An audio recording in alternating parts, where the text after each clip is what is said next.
Welcome to Tabletop Gaming with Juice. This is day 14 of hashtag RPG a Day. Now today's question is a very exciting one. I'm not prepared with an answer, but I do like the question. So this question is, what RPG do you prefer for open-ended campaign play? So my wife and I were discussing this morning that she likes to run a more railroaded campaign. And it's funny because our last session we took it completely elsewhere.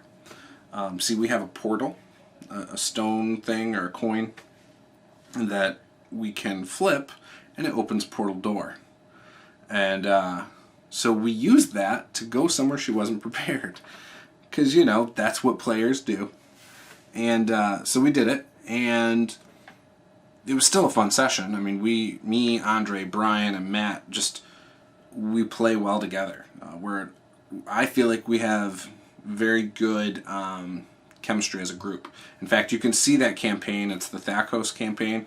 At the end of these videos, I've been doing a link to the playlist of RPG a Day and the Thakos campaign. So if you want to go check that out, I highly recommend it. I have not watched back much of the episodes, but to play in it, it's been awesome, and one of my favorite campaigns to play in. So check that out if you want to hear what I'm talking about. But so the last session, I think it was session 4, we went to Brian's family's castle and hung out in their library, which was kind of funny, and tried to look up some information on some stuff. So with that, though, my wife doesn't like to run an open-ended campaign. She likes to run more of a railroaded, knows where you're going. Obviously, she goes with it when the players do something. You know, she doesn't say, no, you can't do that, I didn't prepare that. But you know, she prefers to know, okay, this is what you're doing tonight, this is what you're doing 3 weeks from now. You know, she likes to know that. Whereas me, I tend to like to run open-ended games. I usually will prepare an overarching story that the players can catch on to, but if the players don't pursue it in any way, shape, or form, don't try to show interest in it, I kind of just go with what they do, whether that's D&D or whatever. Now, I think playing a game, even video games, like, you have an overarching story. Like, think Dragon Age Inquisition. Your overarching story was the mages and Templars at war, and Corypheus, you know, being Corypheus, basically trying to end the world, kind of. And there's side quests, but so you take these little side quests and do all these things that have nothing to do with those major plot points sometimes, and you know, I think that's fine. Now, if you can make it time sensitive or not. If it's time sensitive, you're kind of removing the open-ended campaign aspect. But if you're like, yeah, you know, there's a bad guy out in the world, this is what he's attempting to do, and your players kind of pursue it, but they do a bunch of side stuff. Maybe they're completionists in video games and they think that tabletop games are the same.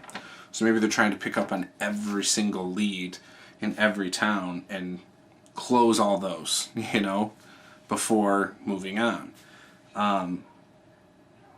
You know, so I think any game could be open-ended. The games, as a player, I actually like things to be a little bit of both. I like to have moments where it's closed and you can only do these things, but then every now and then I like it to be open, where I can decide, hey guys, let's start a business, or hey, let's go do this, let's go pursue this.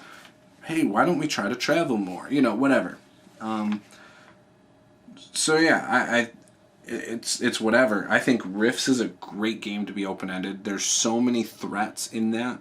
There's so many things you can do. I think it makes for an awesome open-ended campaign where you don't have an overarching storyline necessarily. It's just, this is the world, and you survive and you grow and you do whatever you can to either help people or whatever. I think it's a great open-ended campaign world. I think D&D works for it. You can basically just be some adventurers trying to get loot, and as things come, boom, you knock them down and move on to the next thing. I think you can do it with that really well. I mean, you can do it with most games. So for me, I don't have a solid one answer, but I do like the idea. For example, my wife and I, as running games, we have different styles. And I think part of it is I'm not good at railroading players without giving them the freedom to still do everything they want. But I do sometimes struggle because it's too open and there isn't enough direction. And I think you always want some sort of direction for your players. So that's my answer. I don't know if it really meets the criteria of the question, but that's what I was inspired to come up with. So I hope you guys liked this. Maybe it opened your eyes a little bit into the way I run games. But yeah, so that's it. I hope you like this. I will talk to you guys next time. Be sure to like, comment, subscribe. If you want to check out that campaign, I will have a clip to that playlist in the end credits. So thank you very much. I'll talk to you guys next time.